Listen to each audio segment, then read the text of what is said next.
Hello everyone, welcome back to another lecture on UPSC 2023 mains question paper analysis. Right? So we have been discussing general studies paper 2. Yesterday also we have discussed few questions and today's session we will discuss the remaining questions. Right? So fifth question which we have to discuss today is about the office of the speaker. So the office of the speaker has assumed significance in nowadays because of the anti-defection law and the biased position of the speaker. Therefore, the question has been asked that discuss the role of the presiding officer. So it has been asked to write the role of the presiding officer of a state legislature in maintaining the order and impartiality in conducting legislative work and also in facilitating best democratic practices. We all know that in recent past, the office of the speaker has been criticized, or it comes under the criticism. Why? Because of speaker's biased position. Whenever a member from the opposition party defects the party and joins the ruling party, since the speaker is invariably from the ruling party, then he's not taking a decision, okay, regarding the disqualification. And apart from that, ensuring decorum in the house, and it is also about the functioning of the parliamentary committees and also about the parliamentary privileges. Because of all these factors, the presiding officer's office has been comes under the criticism. So we all know that the office of the speaker is very important for maintaining democratic practices or ensuring the democratic ethos are protected, right? So in this question, what we need to do is first we need to introduce the office of the speaker with a relevant constitutional provision, right? So Article 178 of the Indian Constitution that specifically deals with the office of the speaker and also the deputy speaker, and it is in the state legislature. We all know that first speaker of the house is elected, and then the deputy speaker is also elected by the members of the state legislature. So therefore, Article 178 provides for the office of the speaker and also deputy speaker.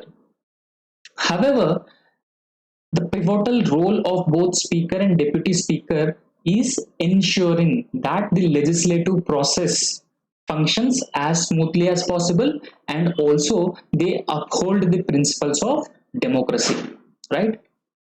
Upholding the principles of democracy means that they facilitate debates, deliberations in the house in a very democratic manner, right? So even criticism takes place and members can freely express their opinions about the policies of the government and different legislations. So therefore, the main role of the speaker and deputy speaker is ensuring that legislative process functions as smoothly as possible, and they also uphold the democratic principles. Now, the first part of the answer we need to address is the role of the presiding officer of the state legislature in maintaining order and impartiality. Right? So, because maintaining order is also very important. Nowadays, the members have been disrupting the proceedings of the House. So, therefore, the office of the speaker assumes more and more significance for conducting business in a fair manner. And why we are talking about impartiality?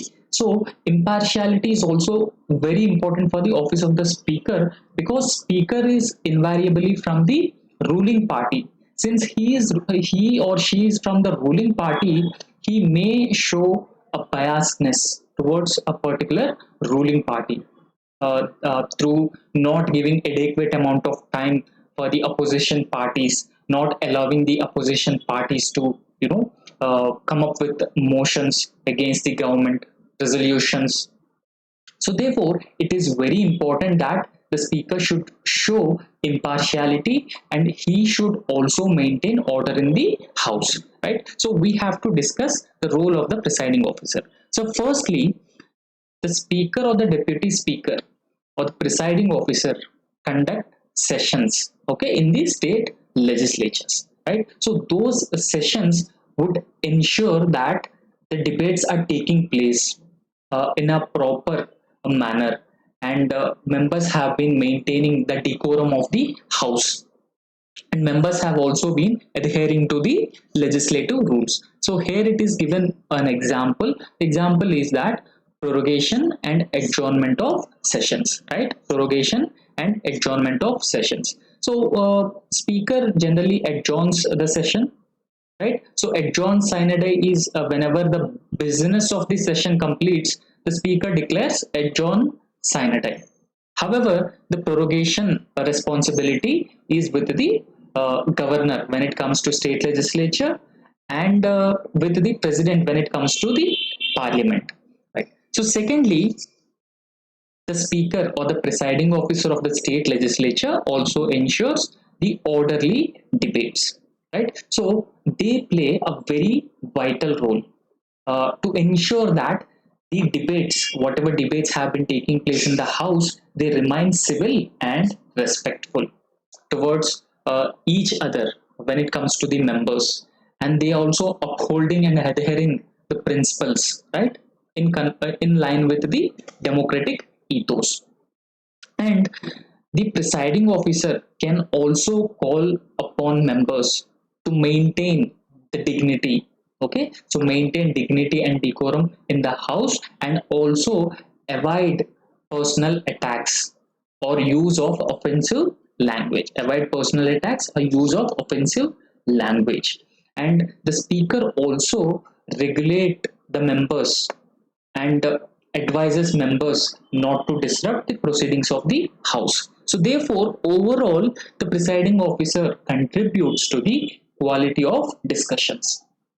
This is the second point. And the third point is about rule enforcement.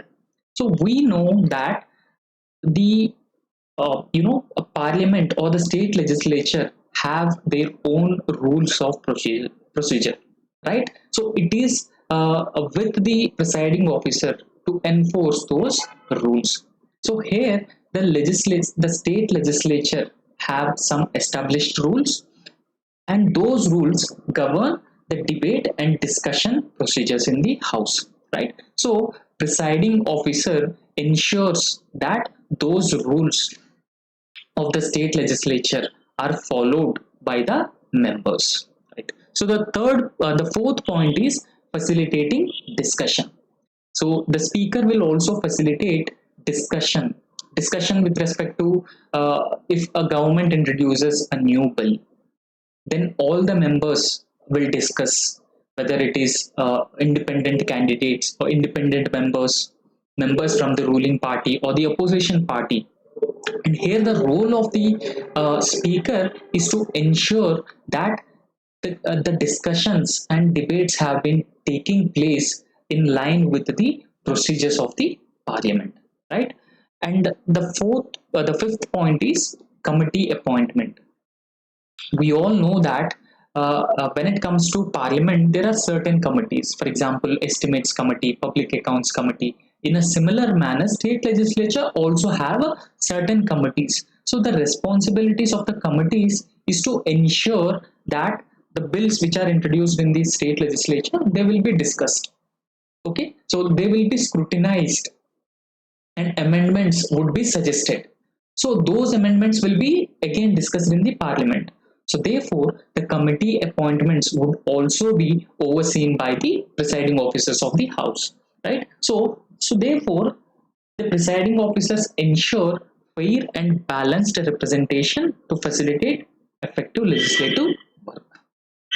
Now, after that, we have written one part of the answer, and the second part of the answer is the role of presiding officer of state legislature in maintaining the best democratic practices.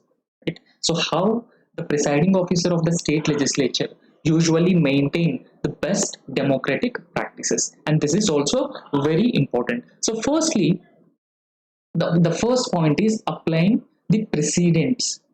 Now, when it comes to Supreme Court, there are certain precedent judgments, and Supreme Court will take the precedent judgments and will interpret the constitution based on the precedent judgments. In a similar manner, in the state legislature also, the speaker also take the precedents, so the previous precedents or the past rulings and precedents. So, in order to make the proceedings consistent or the decisions fair, okay. So this finally ensures accountability of the legislators towards the citizens of democracy.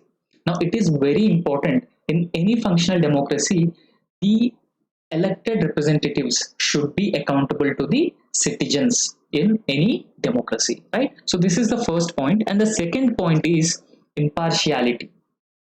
Impartiality of the presiding officer himself, and also the impartiality of the house, because it is very important. Suppose it ensures that the members of the particular political party will not take decisions based on narrow political interest. Rather than they take decisions, they vote based on the larger national interest and public interest as well. Okay, so in the case of a tied vote, in the case of tied vote, presiding officers typically possess a casting vote. In the first instance, you have to understand this. In the first instance, when it comes to voting, generally speakers don't have a voting right. So when it comes to the first instance, but when it comes to the a tying or a tied vote, then speaker will use his casting vote. Okay, speaker will use his casting vote. So this can ensure a decisive in legislative matters. Okay, so this can be a decisive in legislative matter, and this particularly underscores the importance of impartiality of the presiding officer, because it essentially build trust among the lawmakers and imparting the value of objectivity as well. So third aspect is, so what is objectivity? So objectivity is making decisions based on available data, facts, rather than simply going through the personal biases, right? So the personal biases or emotions. So third thing is that consulting with party leaders. So even though he is from one particular political party, when he becomes the presiding officer, he consult with all the political parties, leaders of the all the political parties. So thereby taking into considerations the opinions of the all other political parties, and this is the essence of democracy, right? So therefore it ensures participation of all political voices in democracy, and ensuring that their opinions would also be taken into consideration when it comes to the fair procedures in the house, right? So the last point is empowerment. So, for example, presiding officers in various states work for the capacity building and capacity building of the local self-governance institutions, and they also work for the improving functioning of those local bodies. So, here examples given: Karnataka and Mizoram, right? So, in fact, the state legislature, the members of state legislature will also have a certain representation at the local bodies. So therefore, the functioning of the speaker of house will also impact, or they will also help in capacity building of the local bodies, right? So next, there are certain concerns also with respect to the presiding officer of the state legislature, and we will discuss those concerns as well, right? So what are those concerns? The concerns is partisanship is the primary concern when it comes to the presiding officer, because we have discussed this several times that the speaker or the presiding officer comes from a particular political party or the ruling party. So when he comes from the ruling party, there is a chance that he would be favoring the ruling party. He is showing biased towards the ruling party. There are several examples. For example, when it comes to the anti-defection law, when it comes to the anti-defection law, the speaker has not taken any decision on members who have defected the political party, the opposition party, to join the ruling party. So therefore, the bias towards the own political party has been leading to concerns about fairness and conduct of a fair legislative proceedings. The second point is lack of independence. So it is very often said that the presiding officer has lacked the independence because he is very often being influenced by either executive branch or party leadership.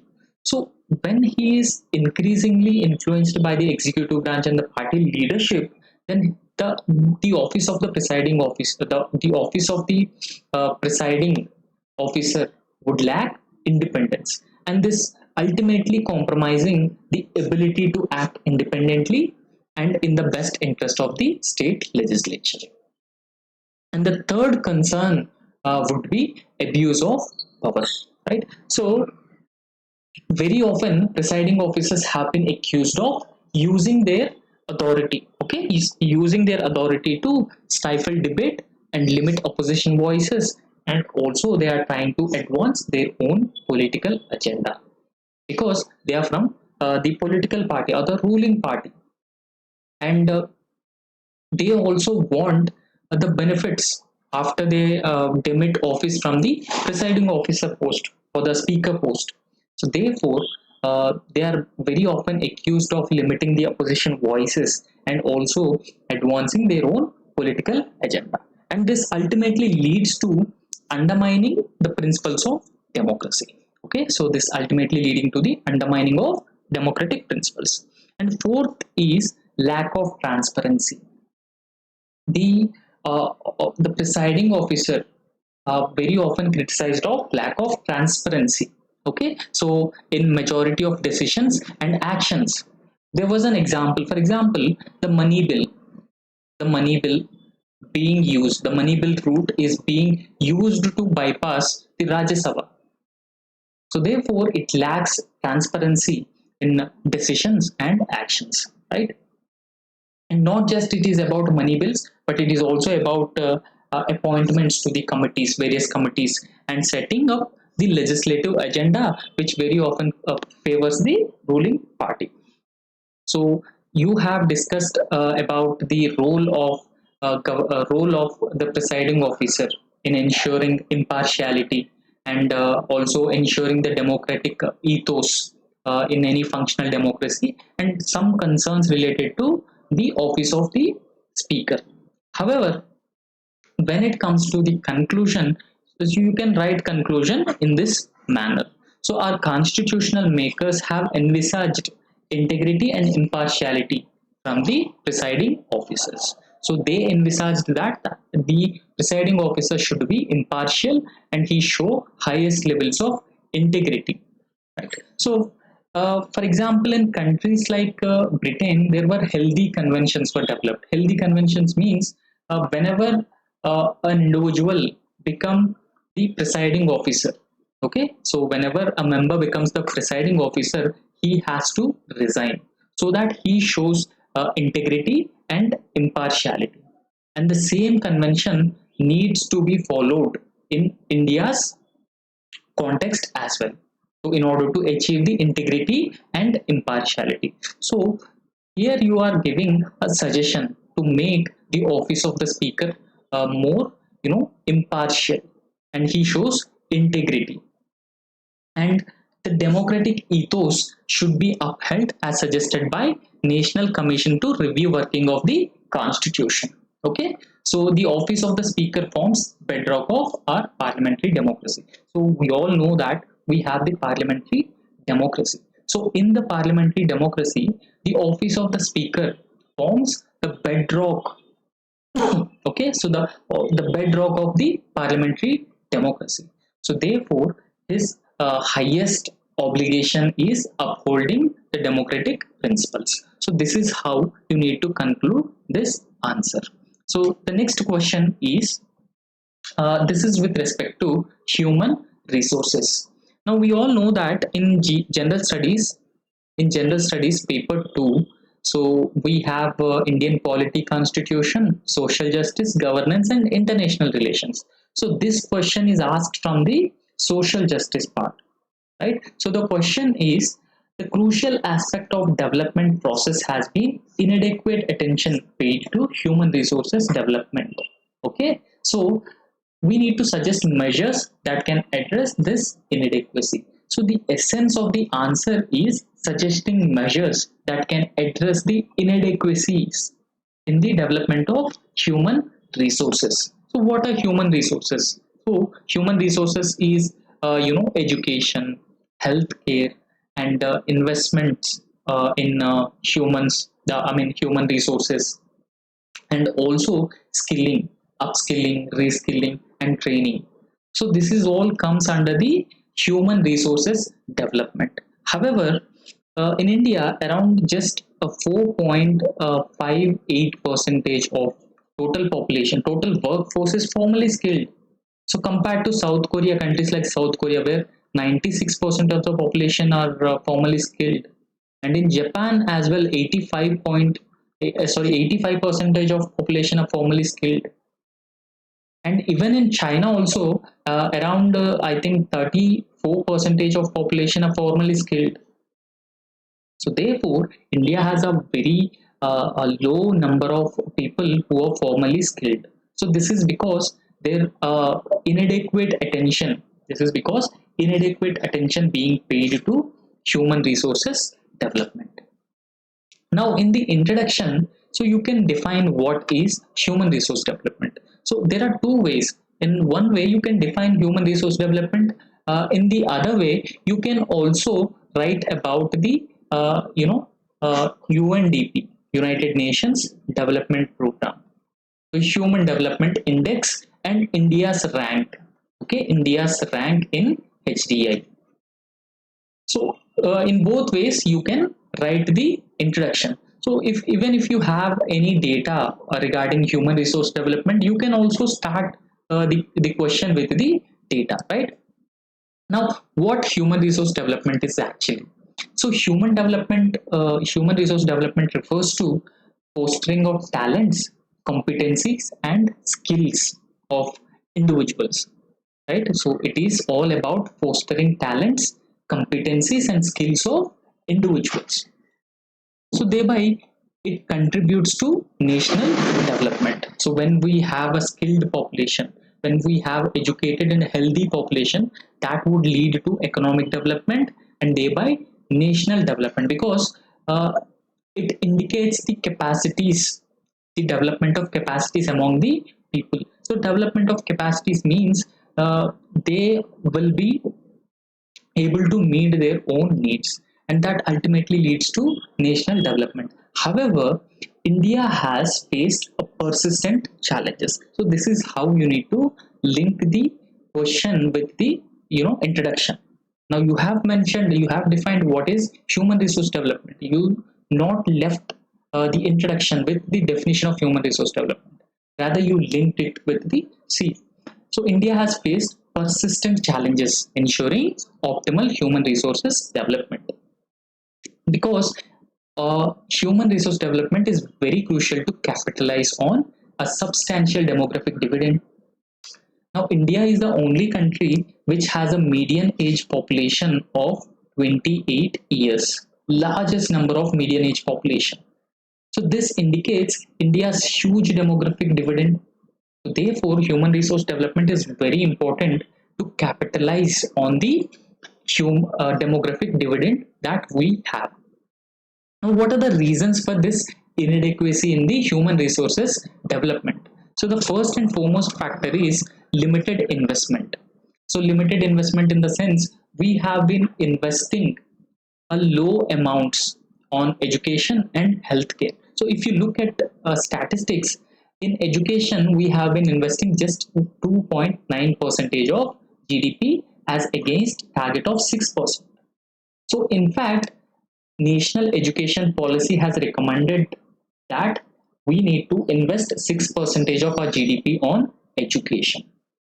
And when it comes to healthcare, it is lower than what we are spending on education. So it is less than 2 percentage. It is less than 2 percentage. However, if you remember national health policy, okay, national health policy, So this national health policy that was released in 2017, it has recommended that India should spend 3% of its GDP on healthcare. Still, we are not spending 3% of GDP on healthcare even after the COVID-19 pandemic.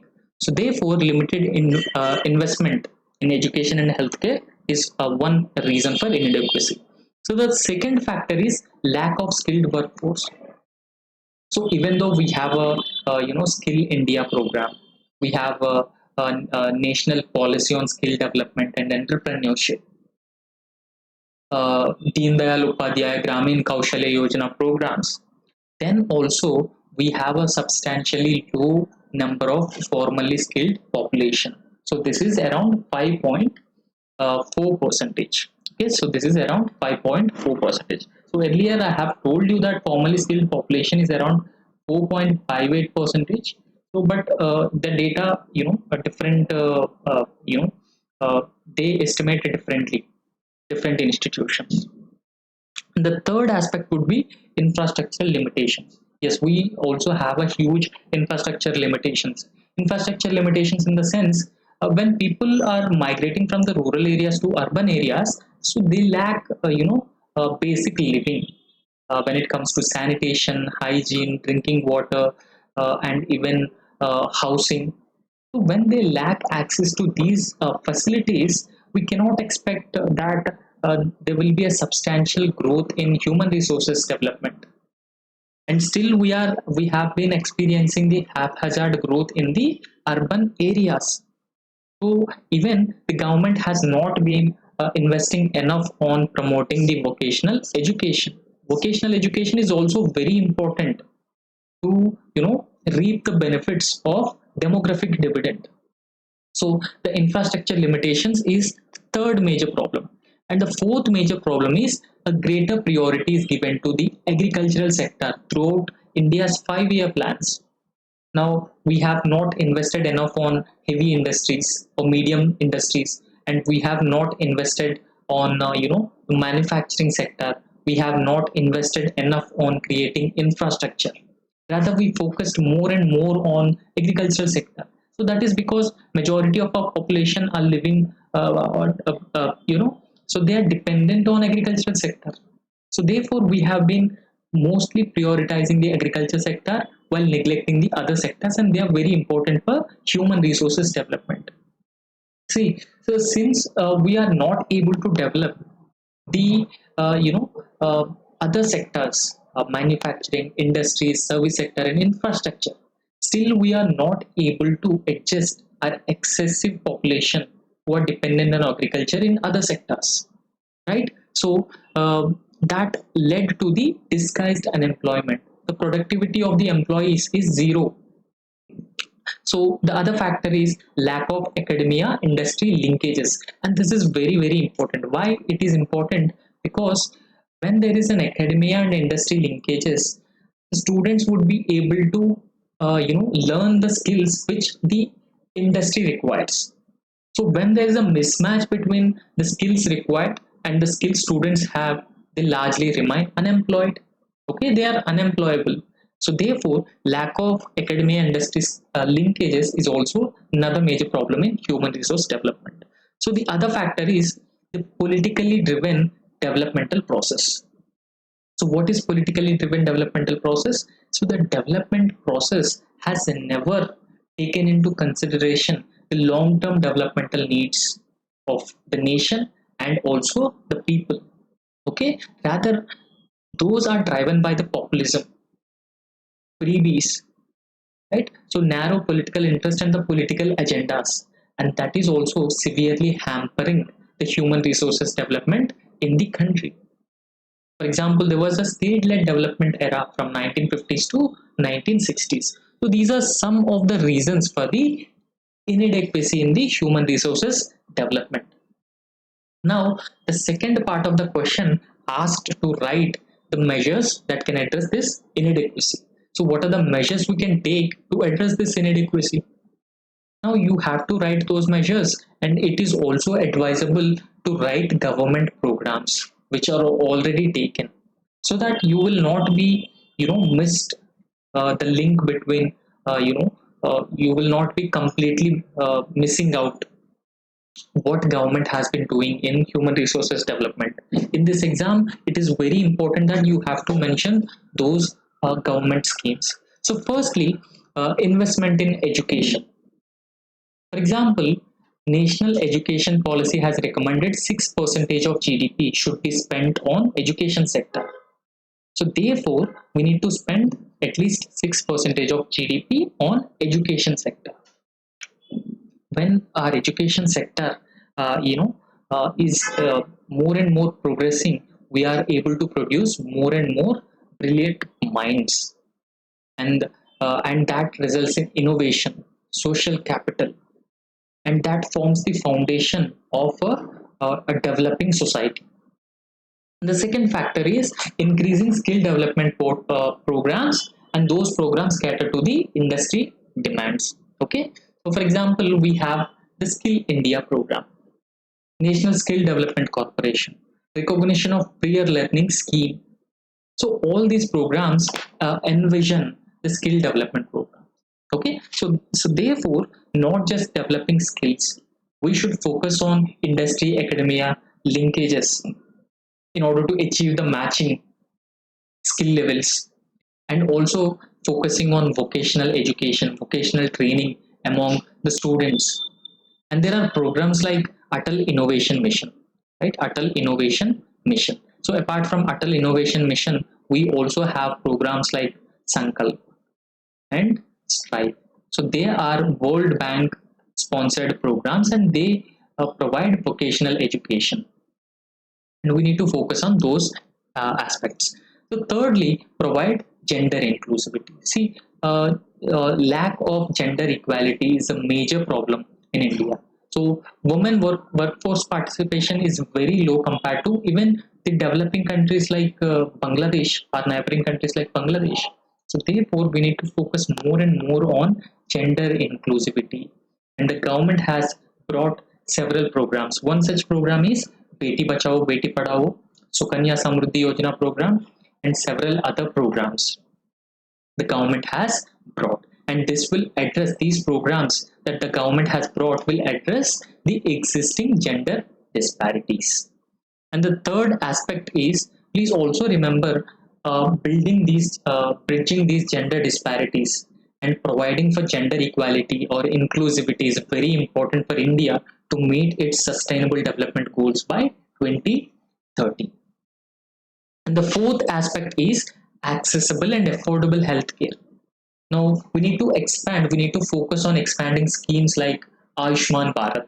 So this is a health insurance scheme, and that provides a universal access to healthcare for the people who are, BPL families, below poverty line families. So therefore, we should also focus on accessible and affordable healthcare, along with increasing our healthcare expenditure above 3% of GDP.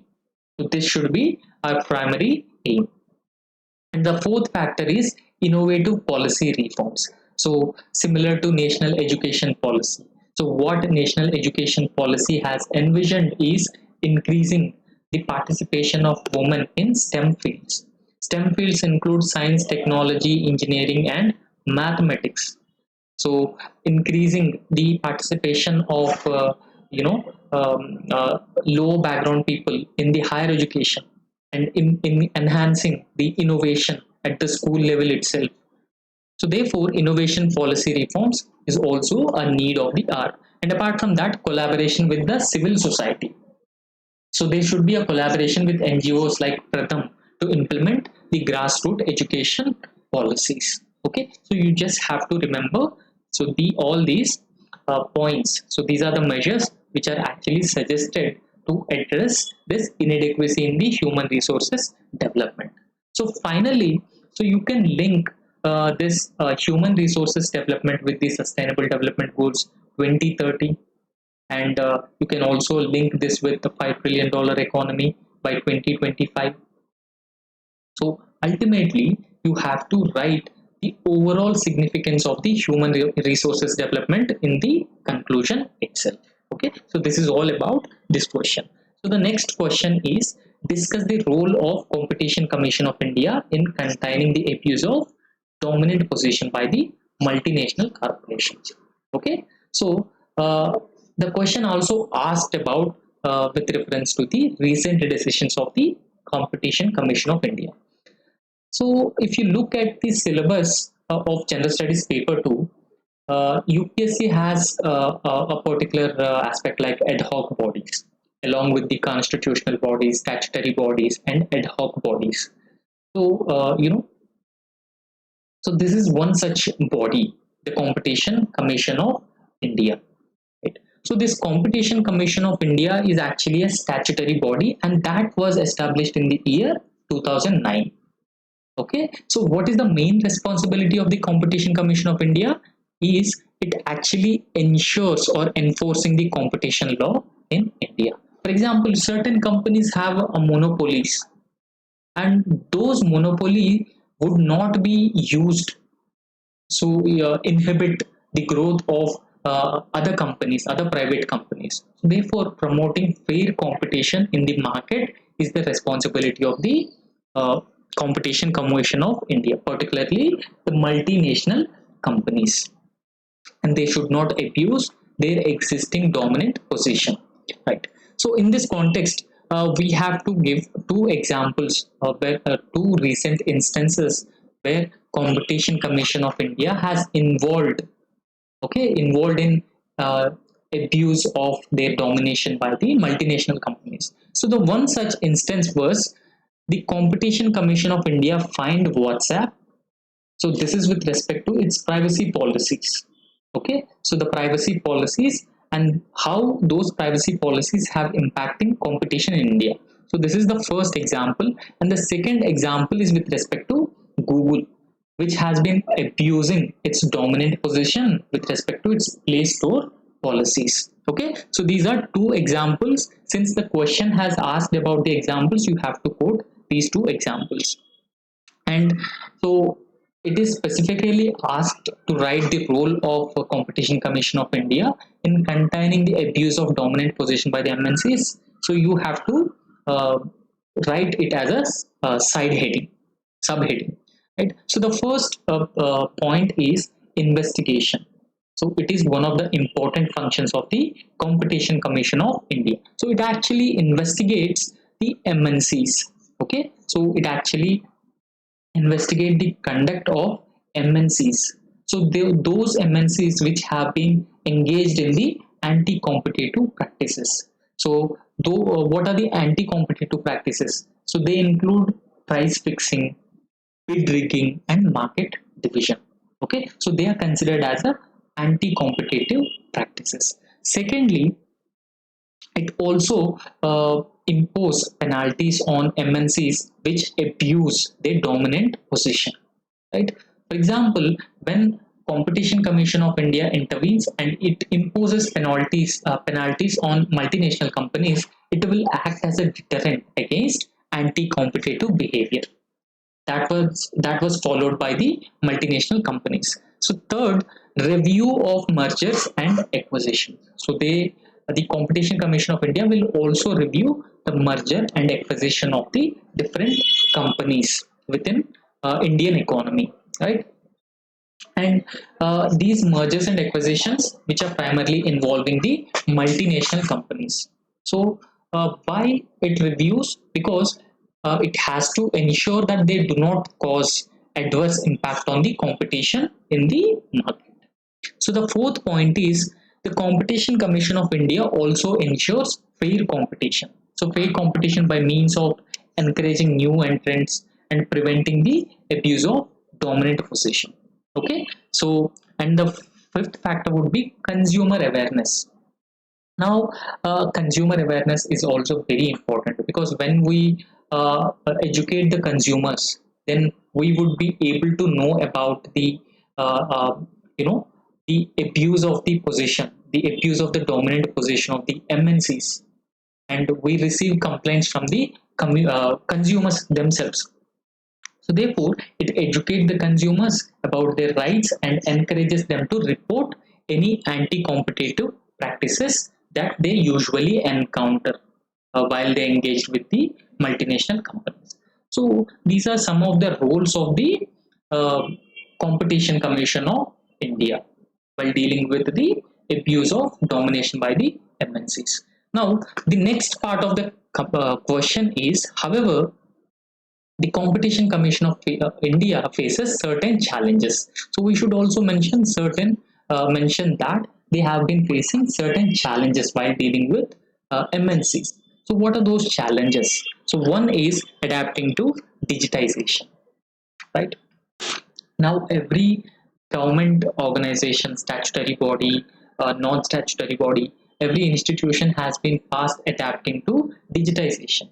However, in order to understand the technological nuances, the workforce required certain level of skills.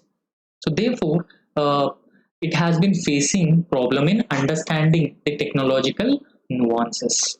Secondly, there's a lack of a specialized expertise within the Competition Commission of India. Now, MNCs usually have a huge, highly professional legal experts, and they find out loopholes to escape themselves from the law of a particular country. So, therefore, since lack of specialized expertise within the Competition Commission of India has been providing a way for these multinational companies to escape the law. And the third factor would be resource deficit. So still Competition Commission of India has been facing problem like limited number of benches, staff. So it has been actually hindering the speedy disposal of competition cases. In fact, the Competition Commission of India also disposes the cases related to anti-competition practices. And fourthly, overlap with the other regulations, because coordinating with other regulatory bodies, for example, telecom and technology, has been leading to overlap of other regulators. And the fourth factor is digital market definitions. Now, the digital market definitions have been changing, they have been dynamic. So, therefore, since they are emerging, they have been because of this dynamic nature, there are emerging issues like data protection, data privacy, and platform neutrality. Okay, so this is all about the Competition Commission of India. And in the conclusion, you just have to mention the need to strengthen. Okay, the need to strengthen the Competition Commission of India with more powers and expertise so that it could provide a level playing field for every company.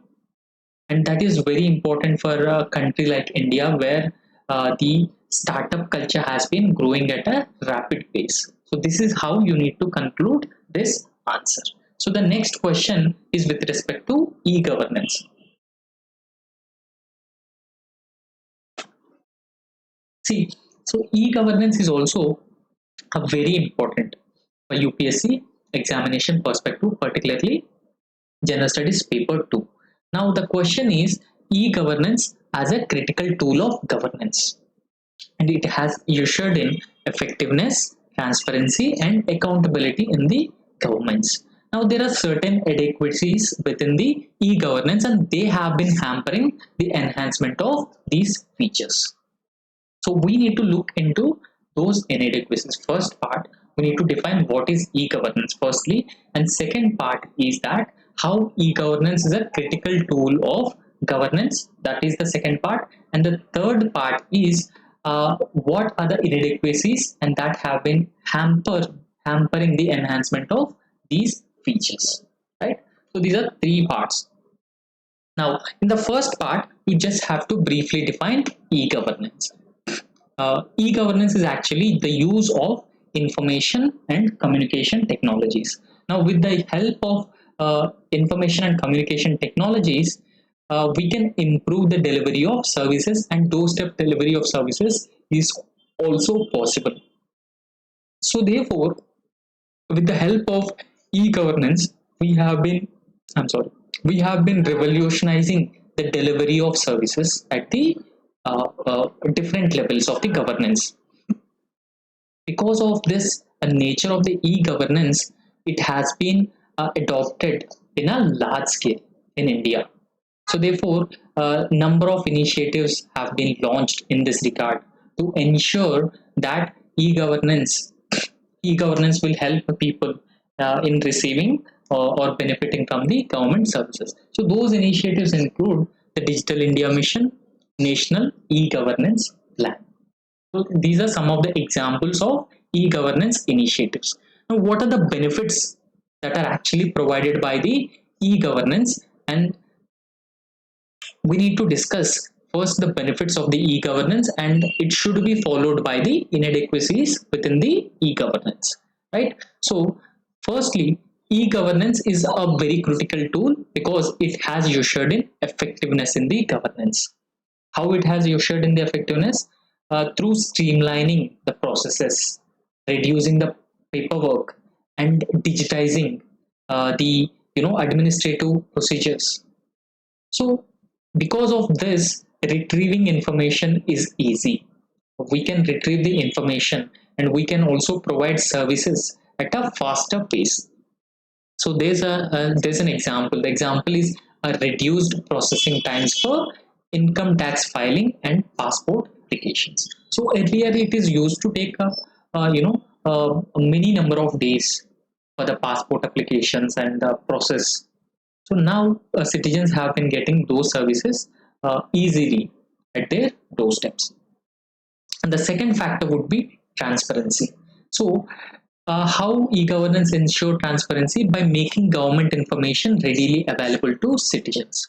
So earlier, people do not have information about the government mechanisms, government processes and procedures. Now citizens have access to such information through digital means. And for example, online RTI portals have facilitated citizens access information readily. So therefore, it is also ensures transparency, effectiveness, and accountability. Now, how it ensures accountability? Now, because of e-governance, the government officers have been accountable for their decisions, for the policy decisions, and the expenditure on different welfare programs. So therefore, e-governance has ensured that those officers are accountable because now everything is recorded. Since everything is recorded, so they are accountable to the public. For example, the use of Aadhaar for the direct benefit transfer, it has reduced leakages, it has reduced diversion and corruption.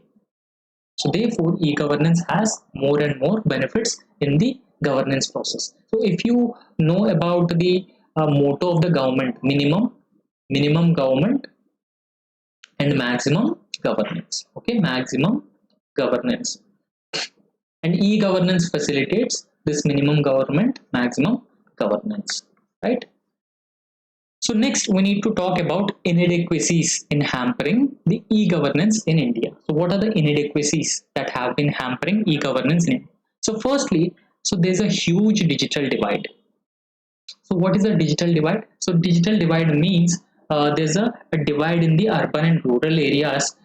People have access to internet. So people don't have access to internet. So even if people have access to internet, so they lack literacy. So since they lack literacy, there's a huge digital divide between urban and rural areas. So if you look at the data, only 14.9% of the rural households have actually have access to internet, and when it compared to the urban areas, where 42% of urban areas have access to internet facilities. Secondly, gender divide. So gender divide is also another factor which has been inhibiting the potential of e-governance.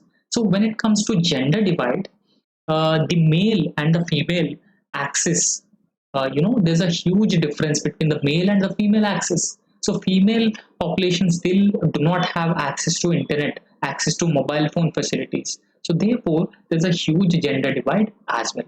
So if you look at the data, 25% of the adult women in India owns smartphones, okay, compared to 41% of the adult male. So significantly lower than the men. So after that, a low levels of digital literacy is also another problem, right? So for e-governance, for the success of e-governance, digital literacy is also a very important factor. So if you look at data, 38% of households in the country are actually digitally literate. And after that, privacy and security concerns.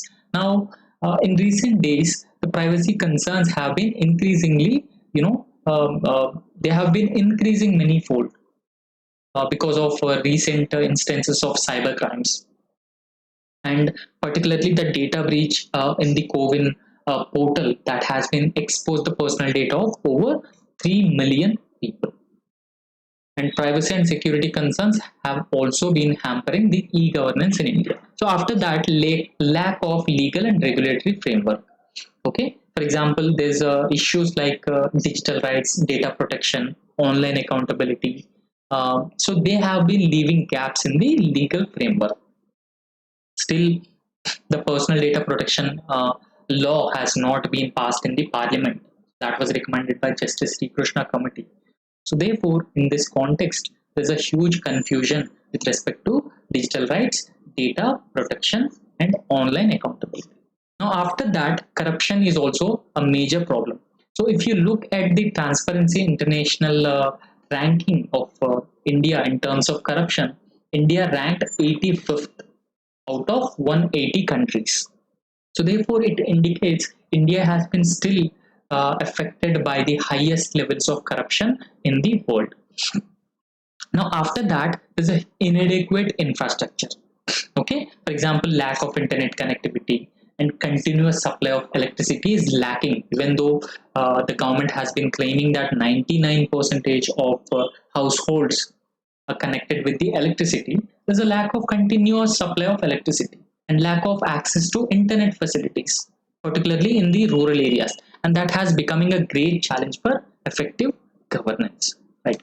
So now you have written challenges. So I have already suggested you that whenever you are writing challenges, you must also write the way forward or the suggestions, solutions. So here you can mention the second Administrative Reforms Commission suggestions on improving the e-governance. Okay, so what it has recommended? It has recommended to promote the public-private partnership mode. Okay, for certain projects, for certain e-governance projects, it has recommended to promote the use of public-private partnership. And third, it has also recommended to develop a strategy to protect critical information infrastructure assets. Right. So the critical information infrastructure asset also very important for the, they are very sensitive data. And the second Administrative Reforms Commission has recommended a critical information infrastructure assets. And the third, upgrading the skills of individuals, particularly in the e-governance arena, even the government employees. So when we are able to develop and upgrade the skills of employees, that would facilitate the e-governance at a rapid pace. So fourth, maintain the state data centers by government agencies like national informatics centers, especially when it comes to handling the sovereign data. And fifth suggestion given by the second Administrative Reforms Commission is, so there should be an adequate attention on improving the digital infrastructure, and the focus should be on rural areas. Okay, so these are the recommendations given by the second Administrative Reforms.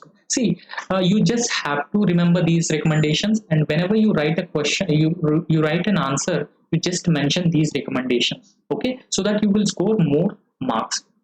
And in the conclusion, so you just mention the significance of overall e-governance, how it will rapidly transform the governance process. You can even link it with the government motto of minimum government, maximum governance. Okay, so that's all for today's discussion, and in the next session we will discuss another few questions from the General Studies paper 2. Okay, thank you.